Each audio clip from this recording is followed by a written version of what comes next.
In with satellite and radar where the weather is much drier, but we still have some wintry weather through the grapevine. This is where a winter weather advisory is in effect until 6 a.m. And we also have some breezy winds at the deserts and also right along the coast. So the winds, the rain and the snow are winding down, but it will continue to be breezy in spots throughout the day. Now, because our skies are not as cloudy, it's clear in a few areas, the temperatures are colder, so we're feeling that chill, especially over in the Inland Empire and for Orange County. The temperatures there starting off in the 40s and even in the 30s. So this morning we need a thicker jacket, but the weather is going to stay dry and you can leave the umbrella at home. We've got 40s to start off, the deserts in the 30s, the mountains even colder in the 20s.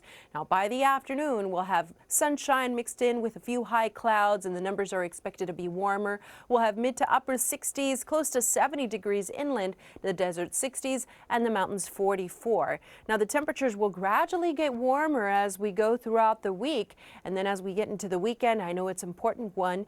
Easter, can you believe it? It's already here. Well, coming up, I'm going to tell you about the chance for rain for the holiday. Right now, though, let's get a check of the drive. Holly, how you doing?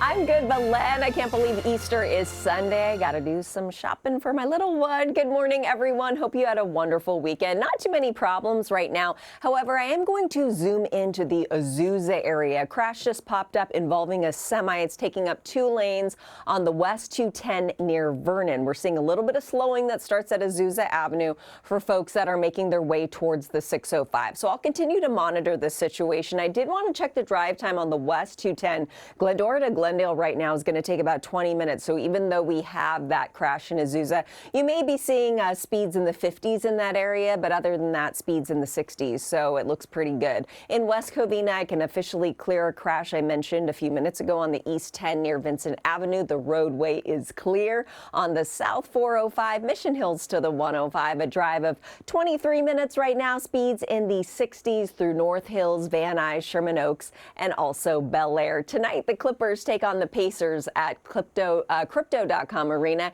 Game time 7:30, so it's going to be busier around Crypto.com Arena, especially on surface streets like Figueroa and Pico, and then on the 110 and the 10. Quickly going to check the drive, North 710 PCH, the 10, speeds in the upper 50s.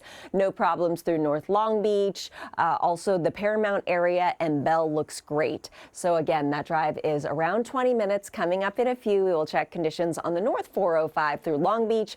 Robin, Michelle, over to you. Sounds good. Thank you, Holly.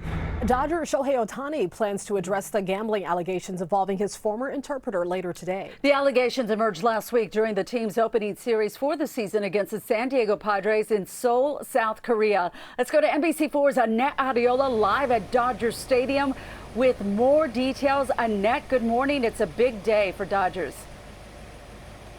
It certainly is. They came off a really good win last night, and now today, for the very first time, we are going to be hearing from Shohei Ohtani since the scandal broke out. Now, last week, his lawyers did put out a statement saying that the 2-time MVP was the alleged victim of a massive theft by his interpreter, Ippei Mizuhara. Now, the Dodgers later fired Mizuhara. At the moment, both the MLB as well as several federal government agencies are looking into these allegations that Ohtani's former interpreter wired roughly $4.5 million of Ohtani's money to pay off gambling debts. Now, one of the many questions surrounding the investigation is whether Ohtani was in any way involved, if he knew that the money was being removed from his accounts, and what was it being used for exactly. Now, a lot of fans have already weighed in on the scandal, and now the Dodgers team manager has also chimed in. Take a listen.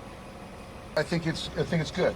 I think it's the right thing to do, and I'm happy he's going to speak to what he knows and give his thoughts on the whole situation. I think it'll give us all a little bit more clarity. You know, everything that I've seen, and he's kind of business as usual, really. And so I'm really looking forward to his addressing everyone tomorrow as well. Yeah, and a source told NBC News that Ohtani does not like betting. He hates casinos, and that he had no participation, or neither did he authorize any of the transfers. But again, everyone will have eyes on Ohtani today. That press conference scheduled to begin sometime later the afternoon, possibly 3 or 4 o'clock in the afternoon. This is certainly garnering a lot of international media attention. So again, it'll be interesting to see exactly how Ohtani can provide clarity